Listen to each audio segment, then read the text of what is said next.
തിരുവനന്തപുരം വഞ്ചിനാട് സഹകരണ സംഘം തട്ടിപ്പിൽ നിക്ഷേപകരുടെ കോടിക്കണക്കിന് രൂപ തട്ടിയതായി പരാതി. 3 പേരെ പോലീസ് അറസ്റ്റ് ചെയ്തു. സംഘം president Vijayakumar, secretary Sreekala, branch manager Gopakumar എന്നിവരാണ് അറസ്റ്റിലായത്. നിക്ഷേപകരുടെ 54 കോടിയോളം രൂപ തട്ടിയതായാണ് നിഗമനം. ഞങ്ങളുടെ അമ്മയുടെ പെൻഷൻ പൈസയാണ് ഈ സഹകരണ സംഘത്തിലിട്ടിരിക്കുന്നത്. വഞ്ചിനാട് ഭവന നിർമ്മാണ സഹകരണ സംഘം ഞങ്ങൾ 2012 തൊട്ടങ്ങാണ്ട് ഇട്ടതാണ്. അപ്പം അമ്മയുടെ പെൻഷൻ, അമ്മ VSSയിലായിരുന്നു. പെൻഷൻ കിട്ടിയതൊക്കെയും പിന്നെ മാസം കിട്ടുന്ന പെൻഷൻ്റെയൊക്കെ കൂടെ ചേർത്തതും പിന്നെ എൻ്റെ അച്ഛൻ ചെറുപ്പത്തിൽ മരിച്ചതാണ്. ഞാൻ ജനിച്ച് 6 മാസമായി മരിച്ചാണ്. അങ്ങനെ കിട്ടിയ സമ്പാദ്യത്തിൻ്റെ പങ്കും എല്ലാം കൂടെ ചേർത്തിട്ടാണ് അമ്മയുടെ ആവശ്യത്തിന്, ഞങ്ങളുടെ ആവശ്യത്തിനൊക്കെ പ്രയോജനപ്പെടുത്താൻ വേണ്ടിയിട്ട്. ഞങ്ങളുടേത് 21 ലക്ഷം രൂപയാണ് 3 പേരുടെ പേർക്ക് കൂടെ. അതിൽ 21-ൽ ഒരു ചേട്ടന് മാത്രം ഒരു 40,000 രൂപ മുമ്പ് വാങ്ങിയതിൽ കിട്ടിയിട്ടുണ്ട്. ബാക്കി 20,60,000 രൂപ ഞങ്ങൾക്ക് കിട്ടാനുള്ളൂ. പിന്നെ പലിശ ഈ കൊല്ലം മാർച്ച് വരെ, ഏപ്രിൽ വരെ തന്നിട്ടുണ്ട്. പിന്നെ പലിശ ഒന്നും അപ്പം തീരെ ഒന്നും കിട്ടാത്ത അവസ്ഥയാണ്. അവർ പറയുന്നത് ബാങ്ക് മുടിഞ്ഞു പോയി. ഇത് 2008-ലാണെന്ന് തോന്നുന്നു. 2008 ഇദ്ദേഹം ഇതിൻ്റെ ഒരു വൈസ് പ്രസിഡന്റ്, അദ്ദേഹം എന്നെ ഇൻട്രൊഡ്യൂസ് ചെയ്യുന്നത് ഈ സൊസൈറ്റിയെ പറ്റി. അദ്ദേഹം പറഞ്ഞ ഇത് പൂർലി എക്സ്ക്ലൂസീവ്ലി പിന്നെ ഹൗസിംഗ് കൺസ്ട്രക്ഷന് വേണ്ടിയിട്ടാണ് അവർ ലോൺ കൊടുക്കുന്നത്. അങ്ങനെ ഞാൻ ഡിപ്പോസിറ്റ് ചെയ്തു. 2008 വരെ, ഈ 2023 ഒക്ടോബർ വരെ പ്രോംപ്റ്റായിരുന്നു. ഇൻട്രസ്റ്റ് എല്ലാം പേ ചെയ്യുമായിരുന്നു. അത് കഴിഞ്ഞിട്ടാണ് പിന്നെ മുടക്കം തുടങ്ങിയത്. പിന്നെ അത് കഴിഞ്ഞ് ഓംബുഡ്സ്മാനിൽ കൊടുത്തു. അവിടുന്ന് വിധി വന്നു കൊടുക്കണമെന്ന് പറഞ്ഞിട്ട്. പിന്നെ ലോകായുക്തയെ കൊടുത്തു. അവിടുത്തെ ഉണ്ട് വിധിയുണ്ട്. പക്ഷേ അവർ ഈ വിധിയൊന്നും, ഇതെല്ലാം പിന്നെ ചുവറ്റുകൊട്ട ഇടുകയാണ്. അവർക്ക് ഇഷ്ടമുള്ളവർക്ക് അവർ പൈസ കൊടുക്കുന്നുണ്ട്. അവർ പൈസ കിട്ടുന്നുമുണ്ട്, കൊടുക്കുന്നുമുണ്ട്. അവരും കുറേ പോക്കറ്റ് ഇടും, ബാക്കി ഇങ്ങനെയും കൊടുക്കും. പിന്നെ ലോൺ ബുക്ക് ചോദിച്ചു, ആർക്കൊക്കെയാണ് ലോൺ കൊടുത്തിരിക്കുന്നത്. ഇതൊന്നും അവർ ഡിസ്ക്ലോസ് ചെയ്യില്ല. പിന്നെ അവിടുത്തെ ഡേ ബുക്ക് ചോദിച്ചു, തരാനൊക്കില്ലെന്ന് പറഞ്ഞു. അതായത് അവിടെ പൈസ വരുന്നുണ്ട്, ഇത് തരുവാണെങ്കിൽ നമ്മളറിയും. അപ്പോൾ ഇവർക്ക് എടുക്കാനൊക്കില്ല. ഡേ ബുക്ക് അവർ കാണിക്കില്ല. പിന്നെ ഈ പൈസ വരുന്നത് എങ്ങനെയൊക്കെ അവർ അക്കൗണ്ട് ചെയ്യുന്നു ഒരു പിടിയില്ല.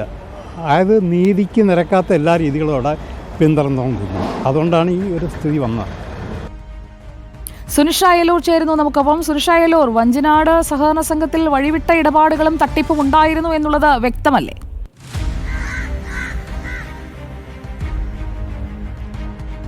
സുജയ, വ്യക്തമാണ്. കൃത്യമായി തന്നെ ഈ വിഷയത്തിൽ പരാതികൾ പലതവണയായി വരികയും ചെയ്യുന്നുണ്ടായിരുന്നു. ഈ പറഞ്ഞതുപോലെ 2008 മുതലാണ് ഈ വഞ്ചിനാട് ഭവന നിർമ്മാണ സഹകരണ സംഘം പ്രവർത്തനം ആരംഭിക്കുന്നത്. അപ്പോഴൊക്കെ തന്നെയും ഈ ആളുകളെ ഇതിലേക്ക് എത്തിക്കുന്നു. നിക്ഷേപകർ വരുന്നു, അവരുടെ വിശ്വാസ്യതയെ എത്തിച്ചു എന്നുള്ളത് തന്നെയാണ്. വിശ്വാസത്തിൽ എടുത്തുകൊണ്ട് തന്നെയായിരുന്നു പിന്നീടുള്ള പ്രവർത്തനം എന്നത് തന്നെയാണ്. ഒരുപക്ഷെ കഴിഞ്ഞ വർഷം മുതലാണ് ഇത്തരത്തിലുള്ള തട്ടിപ്പ് വ്യാപകമായി ഉണ്ടാവുകയും ചെയ്യുന്നത്. അങ്ങനെയാണ് ഇവർ പണം ആവശ്യപ്പെട്ടുകൊണ്ട് ഈ ബന്ധപ്പെട്ടവരെ സമീപിക്കുന്നത്. അപ്പോഴാണ് ചില കാരണങ്ങൾ പറഞ്ഞുകൊണ്ട് നീട്ടി വയ്ക്കുന്നത് എന്നതാണ്. അങ്ങനെയാണ് ഈ പരാതി കൊടുക്കാനുള്ളൊരു കാരണവുമാകുന്നത്. ഈ പറഞ്ഞതുപോലെ നിലവിൽ ഇപ്പോൾ 3 പേരെ അറസ്റ്റ് ചെയ്തിട്ടുണ്ട്. ഇതിൻ്റെ സെക്രട്ടറി, പ്രസിഡന്റ്, ഒപ്പം തന്നെ ബ്രാഞ്ച് മാനേജർ എന്നിവരെയാണ് അറസ്റ്റ് ചെയ്തിരിക്കുന്നത്. പക്ഷേ പോലീസിനോട് നമ്മൾ സംസാരിച്ചപ്പോഴും മനസ്സിലായത് അതിൽ കൂടുതൽ പേർ ഇതിൽ ഇടപെട്ടിട്ടുണ്ട് എന്നതാണ്. ബോർഡ് അംഗങ്ങളായിട്ടുള്ള 10 പേരുണ്ട്. ഒപ്പം തന്നെ ജീവനക്കാരായിട്ടുള്ള ഏകദേശം 4ഓളം പേർ ഇതിൽ നേരിട്ട് പങ്കാളികളായിട്ടുണ്ട്. ഇതുമായി ബന്ധപ്പെട്ടുകൊണ്ട് തട്ടിപ്പിന്റെ ഭാഗമായിട്ടുണ്ട് എന്നതാണ് ഈ പോലീസ് പറയുന്നത്. അതുകൊണ്ട് തന്നെ അന്വേഷണ സംഘം അവരെ പിടികൂടാനുള്ള ഒരു ശ്രമം നടത്തുന്നുണ്ട്. വഞ്ചൂർ പോലീസിന്റെ നേതൃത്വത്തിലാണ് അന്വേഷണം നടക്കുകയും ചെയ്യുന്നത്. ഇപ്പോൾ നിക്ഷേപകരടക്കം പറഞ്ഞതുപോലെ അവരുടെ ആജീവനാന്ത സമ്പാദ്യം ഒക്കെ തന്നെയും ഇവിടെ നിക്ഷേപിച്ചിരിക്കുന്ന ഒരു പശ്ചാത്തലം കൂടിയാണ്. അതുകൊണ്ട് തന്നെ കൃത്യമായി ഈ പണം തിരികെ ലഭിക്കുക എന്ന ആവശ്യമാണ് അവർ ഉയർത്തുകയും ചെയ്യുന്നത്. കഴിഞ്ഞ ദിവസം ഈ 3 പേരെ അറസ്റ്റ് ചെയ്തതിന് പിന്നാലെ തന്നെ ഈ നിക്ഷേപക്കാരും ഈ സ്റ്റേഷൻ പരിസരത്ത് എത്തിയിരുന്നു. അപ്പോൾ ഈ നിക്ഷേപകരെ കാണിച്ചുകൊണ്ട് മറ്റു ചിലർ, അതായത് ഈ സഹകരണ സംഘവുമായി ബന്ധപ്പെട്ട ചിലർ ഭീഷണിപ്പെടുത്തുന്നു എന്നൊരു പ്രശ്നം കൂടി നിക്ഷേപകർ ഉയർത്തുന്നുണ്ട് എന്നതാണ്. നിലവിൽ 1000-ലധികം പേർ ഇവിടെ നിക്ഷേപിച്ചിട്ടുണ്ട്. ഈ ഏകദേശം ഒരു 54 കോടിയോളം രൂപയുടെ തട്ടിപ്പ് നടന്നിട്ടുണ്ട് എന്നതാണ് പ്രാഥമികമായ നിഗമനം. ഇനിയും കണക്കുകൾ വരേണ്ടതുണ്ട് എന്നതാണ്. അങ്ങനെയെങ്കിൽ ഒരാളിൽ നിന്ന് തന്നെ കോടിക്കണക്കിന് രൂപയോളം നഷ്ടപ്പെട്ടിട്ടുണ്ട് എന്നതാണ്. നിരവധി പേർ അവരുടെ ഓരോ സമ്പാദ്യവും കൂട്ടി വയ്ക്കുന്നതാണ് ഇതിൽ നിക്ഷേപിക്കുന്നത്. അതുകൊണ്ട് തന്നെ ഇതിൽ കൃത്യമായ ഒരു നടപടി ഉണ്ടാകണമെന്ന ആവശ്യമാണ് ഉയർത്തുന്നത്. കൃത്യമായ ഒരു പാർട്ടി എന്നുള്ളത് പറയാൻ കഴിയില്ല. നിരവധി പേർ ഇതിൽ ചേർന്നിട്ടുണ്ട് എന്നതാണ്.